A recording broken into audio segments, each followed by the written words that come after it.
আজকে আমরা কোথায় খেলতে গিয়েছিলাম এবং আমাদের বিপক্ষে কোন টিম ছিল সবকিছু বলবো এই ভিডিওটিতে। তাহলে চলো কথা না বাড়িয়ে শুরু করা যাক। তো আসসালামু আলাইকুম গাইস, তো আপনারা সবাই কেমন আছেন? আপনাদের দোয়া ও ভালোবাসায় আলহামদুলিল্লাহ আমি ভালোই আছি।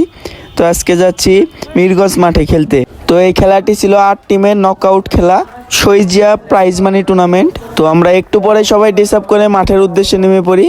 তো আমরা সবাই মাঠে নেমেই ওয়ার্ম আপ করতে শুরু করে দিই। এখানে আমাদের হৃদয় ভাই ওয়ার্ম আপ করাচ্ছিল সবার সামনে থেকে। তো আমরা সবাই ওয়ার্ম আপ করছিলাম।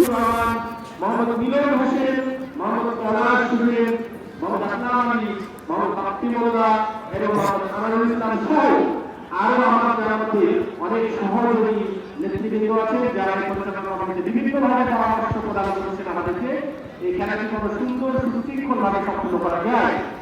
আজকে মিরগঞ্জ ফুটবল একাদশের যথাযথভাবে চলছে খেলা লাইভ টেলিকাস্ট হবে ফুটবল টিভিতে।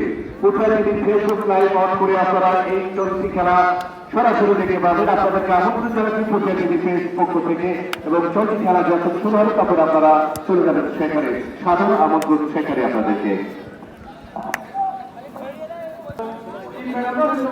তো কিছুক্ষণ পরে আমাদের ওয়ার্ম আপ শেষ হয়ে যায় এবং আমরা খেলার জন্য প্রস্তুত হয়ে পড়ি।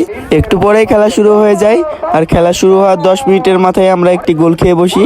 আর এই ম্যাচে আমাকে ডিফেন্স খেলতে হচ্ছিল, কারণ আমাদের টিমের ডিফেন্স আসছিল না।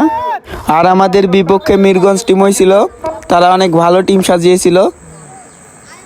খেলা পরিতে পারেনি, চেষ্টা করেছিলেন খেলোয়াড় রাখতে পারেনি। আবার নন্দন ঘাটি তাদের টকরে নিয়ে খেলার চেষ্টা করছেন 4 নম্বর চাষিদারি খেলোয়াড় পারবেন, কিন্তু সেখানে রয়েছেন ইমন। পরে আমরা আরো 3টা গোল খাই এবং আমরা ম্যাচটি হেরে যাই। তো আজকের মতন ভিডিও এখানেই শেষ। ভিডিওগুলো ভালো লাগলে লাইক, কমেন্ট, শেয়ার এবং পেজটি ফলো করে দিবেন। ধন্যবাদ সবাইকে।